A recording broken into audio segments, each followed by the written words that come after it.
दोस्तों, आप लोगों को ये नए दोस्त में वेलकम है। दोस्तों ये देख सकते हैं मेरा ये पीसीसी पैनल है, ठीक है दोस्तों। तो अभी हमको क्या चेक करना है कि जो पैनल है, ठीक है, इससे जो मेरा इसमें जो सप्लाई है पीसीसी में वो अब मेरा कितना है, 415 वोल्टेज आ रहा है, ठीक है। तो हमको क्या करना है, एक फीडर में हम चेक करेंगे, मल्टीमीटर से हम चेक करेंगे कि वोल्टेज कैसे चेक किया जाता है, 415 वोल्टेज, ठीक है दोस्तों। तो उसके लिए क्या होता है, कोई भी वोल्टेज चेक करने के लिए या तो आप मल्टी फंक्शन मीटर में चेक करेंगे, या तो आपको उसके लिए मल्टीमीटर यूज होता है, या उसको क्लैंप मीटर में भी ऑप्शन रहता है जो है वोल्टेज चेक करने के लिए, ठीक है दोस्तों। तो चलिए मैं आपको थोड़ा जिससे मैं वोल्टेज चेक करूँगा तो टूल्स के बारे में मैं थोड़ा डिस्क्राइब कर देता हूँ, ठीक है दोस्तों। तो देखेंगे दोस्तों, ये एक्चुअली क्लैंप मीटर है, ठीक है, बट ये क्लैंप मीटर में जो है ऑप्शन दे के रखा है ये वोल्टेज भी चेक करने के लिए, ठीक है। तो आप यहाँ पे देखेंगे ये जो है ये रोटेशन करने के लिए दिया हुआ है, एक देखेंगे रोटेशन स्विच है, ठीक है। तो अगर मैं इसको यहाँ पे रखूँगा तो यहाँ पे सिंबल है ए और ऊपर में AC, तो यहाँ पे ए और AC आएगा, ठीक है। तो इस टाइम में क्या कर सकते हैं, आप करंट को चेक कर सकते हैं, वो भी करंट का रेंज है 1000 एम्पियर ही तक चेक कर सकते हैं, उससे एबव जाएंगे तो ये काम नहीं करेगा, ठीक है दोस्तों। और सेकेंड यूनिट में रखेंगे तो यहाँ पे देखेंगे आपका, तो उसमें हम क्या चेक कर सकते हैं, कंटिन्यूटी आएगा और रेजिस्टेंस चेक कर सकते हैं, और इसमें आपका सिंबल भी उसी का आएगा, यूनिट भी उसी का आएगा, ठीक है।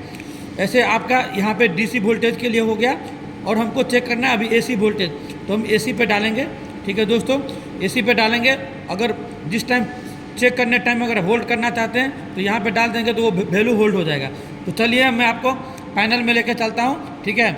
और मैं एक मोटर है जिसको मैं स्टार्ट किया हूँ, उसमें 4 से 15 वोल्टेज जा रहा है कि नहीं जा रहा है, उसको हम चेक करेंगे, ठीक है दोस्तों। तो चलिए हम यहाँ पैनल में चेक करते हैं, ठीक है दोस्तों। अभी यहाँ पे एक मेरा मोटर है, देख सकते हैं ये साइड में मेरा चल रहा है, बट हमको क्या करना है, इसका वोल्टेज चेक करना है। जो वोल्टेज है वो 3 फेज में बैलेंस ले रहा है कि नहीं ले रहा है, वो मैं वोल्टेज चेक करना चाहता हूँ, ठीक है। तो सबसे पहले क्या करेंगे, जैसे मैं आपको मल्टीमीटर के बारे में और किलोमीटर के बारे में बताया हूँ, तो इसमें मेरे पास 2 प्रोब है, ठीक है। ये 2 प्रोब है जिसको हम यूज़ करेंगे। तो यहाँ पे देखेंगे किलोमीटर में, तो यहाँ पे रेड दिया हुआ है, इसमें रेड कलर का हम यूज़ कर लेते हैं, ठीक है, जिसमें प्लस रहेगा और यहाँ पे वोल्टेज का सिंबल दिया हुआ है। और इसको हम यहाँ पे इस साइड में जो है हम जो है ब्लैक कलर का यूज़ कर लेंगे, जो कॉमन के लिए रहता है, ठीक है दोस्तों। अब ये यूज़ कर लिए। अगर आप यहाँ पे पोलरिटी चेंज करते हैं तो अगर ये जो रेड को डाल देंगे ब्लैक में, ब्लैक को डाल देंगे रेड में, तो उस टाइम में मेरा निगेटिव वोल्टेज बताएगा, ठीक है दोस्तों। तो इसीलिए आपको जो है कनेक्शन भी बराबर करना है, ठीक है। तो चलिए हम फीडर स्टार्ट करते हैं, ठीक है। अभी क्या करेंगे, हम देखिए वोल्टेज में लगा रहा हूँ, यहाँ पे देखेंगे तो अभी मैं रेड और जो ब्लू और रेड और ब्लू में लगा रहा हूँ, ठीक है। देखेंगे वहाँ पे टर्मिनल मल्टीमीटर का मेरा एक जो है ब्लैक लगा हुआ है रेड पे, और ब्लू लगा हुआ है मेरा ब्लू पे रेड लगा हुआ है, ठीक है। तो उसमें जो मल्टीमीटर में मेरा सप्लाई आ रहा है, अभी कितना सप्लाई आ रहा है मेरा फीडर में, 410 वोल्टेज, ठीक है। तो ये फेज सीक्वेंस मेरा एक ओके है। फिर मैं नेक्स्ट दूसरा में लगाता हूँ, ठीक है। अभी मैं चेक किया आपका रेड और येलो में, ठीक है। तो इसमें भी देखेंगे तो आपको कितना वोल्टेज आ रहा है, इसमें आपका 413 आ रहा है, 413 ऑलमोस्ट, ठीक है। अब उसके बाद येलो और ब्लू में चेक करेंगे, ठीक है। येलो और ब्लू में लगाएंगे और फिर हम यहाँ पे चेक करेंगे यहाँ पे वोल्टेज कितना आ रहा है, ठीक है। तो यहाँ पे कितना आ रहा है, 410 आ रहा है। इसका मतलब मेरा मोटर का जो वोल्टेज है वो सही है। अगर आप न्यूट्रल के साथ भी चेक कर सकते हैं, जब न्यूट्रल के साथ चेक करेंगे तो उसमें आपको ऑलमोस्ट न्यूट्रल के लिए क्या करना पड़ेगा, आपको बॉडी लेना पड़ेगा, ठीक है।